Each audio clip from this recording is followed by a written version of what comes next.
Good morning. हाय. आपण आता काय खेळ खेळणार आहे? वादळ सुटले वारा सुटला. हां, चला सुरू करूया. 1 2 3 स्टार्ट.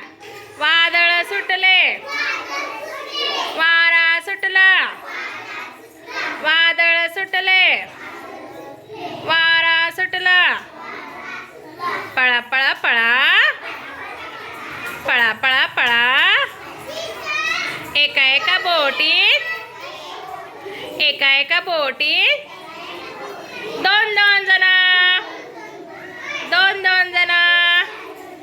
चला दोघांची जोडी करा.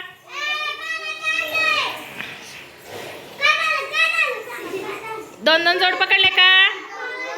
1 2 3. श्रेयश काय झालंय? हर्षद पकडले का? चला. वादळ सुटले, वादळ सुटले, वारा सुटला, एका एका पळा पळा पळा, पळा पळा पळा, एका एका बोटीत